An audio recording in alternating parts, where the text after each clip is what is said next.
Meri and Janelle, I've completely upset them. Not on purpose, okay? Like, I've completely upset them because I didn't know what to do. So she's kind of an ag. So I was like, oh, ignore her, you know? And then she's like, well, I'm going to do legal. And I'm like, whoa, okay, listen. Kody Brown admits he's completely upset Meri and Janelle. And now the situation is spiraling toward a possible legal war. Property, money, betrayal, and silence. This is the most shocking twist yet in the Brown family saga. And if Meri and Janelle don't act fast, they might walk away with nothing after decades of loyalty. Welcome back to Reality Replay, your #1 source for breaking down the real stories behind reality TV's biggest dramas. And trust me, today's episode might just be one of the most revealing moments in Sister Wives history. It's no secret that Kody Brown's plural marriage has crumbled over the last few years. Christine left first, then Janelle, and Meri followed soon after.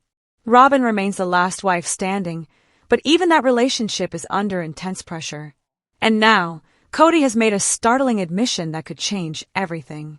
He says he's completely upset Meri and Janelle, not once but repeatedly, and seems almost confused about why they're angry. Even worse, his words suggest that the family's property and finances could soon become the center of a massive legal fight. Kody's bombshell confession. Here's what Kody said, and why it's shaking the fan base. Meri and Janelle, I've completely upset them. Not on purpose, okay? Like, I've completely upset them because I didn't know what to do.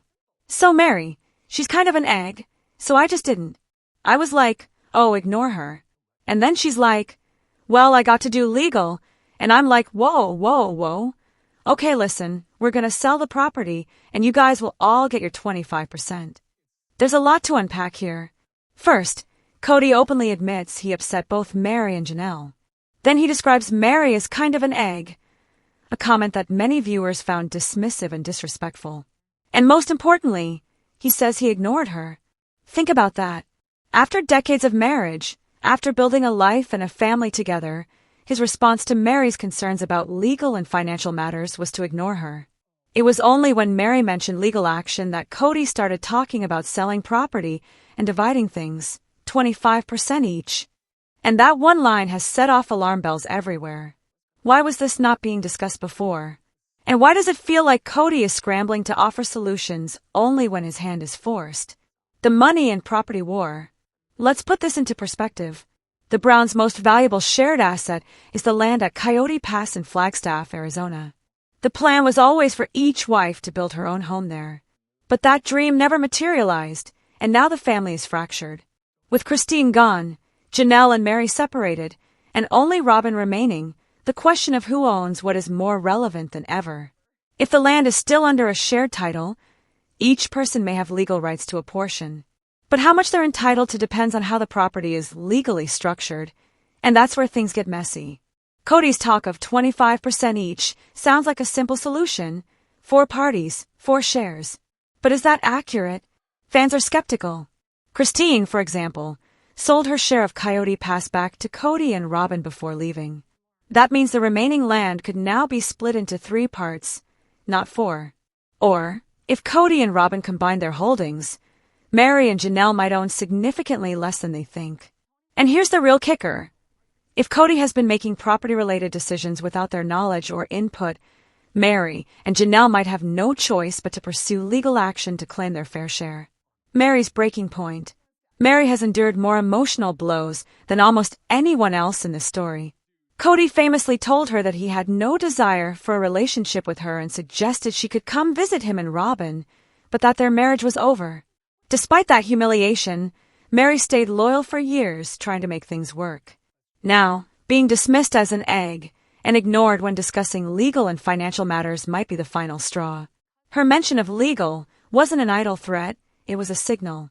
After decades of contributing to the family, Meri might be preparing to fight for what's rightfully hers. And honestly, who could blame her? Janelle won't stay silent. Janelle, meanwhile, has always been known as the practical, level-headed wife, the one who handled finances, worked outside the home, and built stability for her kids. But even she has hit a breaking point. Her explosive argument with Kody during season 18 was one of the most intense moments in the show's history. And this property dispute might be the next battleground. Janelle has repeatedly said she feels that her contributions and sacrifices deserve recognition. If Kody is downplaying her stake in family assets or trying to divide property in a way that shortchanges her, she will absolutely take a stand. For both Meri and Janelle, this isn't just about money. It's about respect, recognition, and justice after years of being pushed aside. Kody's damage control. What's striking is how Kody seems to react only after being confronted. When Meri mentioned legal action, he suddenly started talking about selling the property. But even then, his explanation sounded confused, vague, and reactive. Why did everybody get so upset? Well, it's because I wasn't talking to them. Partly because I was kind of confused. That's not the language of a man who's been transparent and fair. That's the language of someone who knows he may have mishandled things, and is now scrambling to fix it before it spirals out of control. And it might already be too late. Once lawyers get involved, conversations about 25% shares won't be handled over coffee. They'll be fought in courtrooms. The bigger picture. This moment captures the heart of why Sister Wives has gripped viewers for so long. It's not just about plural marriage. It's about power, money, loyalty, betrayal, and the consequences of silence. Kody built a family based on shared faith and shared responsibility. But as the relationships unraveled, so did the trust. And now, it appears the same man who once preached unity is at the center of a financial storm that could tear what's left of his family apart. If Meri and Janelle take legal action, and signs suggest they might, it could expose everything. How the property was purchased, how assets were divided, and whether Kody tried to keep control over more than his fair share. It could also set a precedent for how other plural families handle property division after separation. So where does this leave us? Will Meri and Janelle fight back in court? Will Kody actually follow through with the 25% each plan? Or will this blow up into the biggest legal battle in Sister Wives history? One thing is clear, this story is far from over. And Kody's own words, "I completely upset them," might come back to haunt him in ways he never expected. If Meri and Janelle decide to take this to court, we're not just looking at family drama anymore. We're looking at a battle over property, legacy, and justice. And when that happens, the Brown family will never be the same again. Janelle's fresh start, a home and a legacy. One of the biggest updates comes from Janelle Brown, who is absolutely stepping into a new life. She's revealed progress on her future home in North Carolina, a space she shares with her daughter Maddie and son-in-law Caleb Brush. But this isn't just any renovation. It's deeply personal. Concrete footings, driveways, early construction. She's building something that speaks to her own dreams, not one shaped by a plural family structure. Because behind this build is healing. After enduring years of emotional turbulence with Kody and the collapse of her plural marriage, Janelle is reclaiming her space, physically and spiritually. And on that land, they'll include a memorial garden and even a road called Bob Boulevard, a tribute to her late son Garrison. It's clear, this isn't just a home. It's a statement, a place to honor, to move forward, to plant roots where she's fully in control. Kody and the tornado scare, more than just a move. Drama hit fast when Kody Brown and her husband Tony Padron drove into a swirling weather disaster during their relocation from Utah to North Carolina. On the recent episode, Ominous Clouds, Hail a Cracked Windshield, the ride became terrifyingly real. Christine, Kody's mother, and others anxiously monitored the storm, trying to guide them through. In moments of fear, they clung to hope. But this moment wasn't just about the weather, it's symbolic. The relocation signals a deeper shift. Kody is distancing herself from family tension and strain, choosing safety, peace, and a fresh start. Christine later admitted she believes Kody's emotional exhaustion with the family's ongoing unrest played a major role in this move. It's hard to imagine that driving into a tornado doesn't mirror the emotional storms she's been weathering. The external chaos reflects the internal tumult. Family fallout, why Kody says goodbye. Beyond the storm lies the heartache.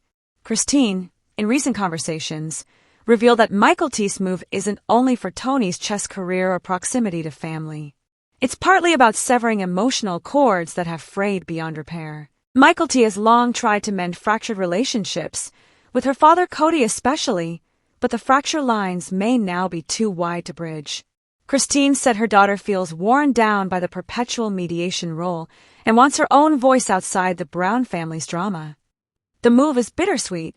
Christine's heartbreak shows it was never just geography, it's about identity. And Michael T's choice may signal that the glue holding the expanded Brown family together is irreversibly cracked. Meri tests the dating waters, from discomfort to intrigue.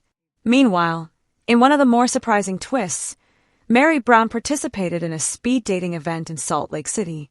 Yes, after years in plural marriage and recent separation, she's dipping back into trying to find companionship. But it wasn't smooth sailing. Some encounters were cringeworthy.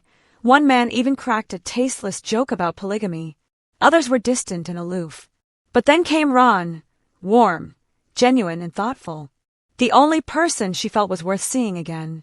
This all marks a fresh chapter.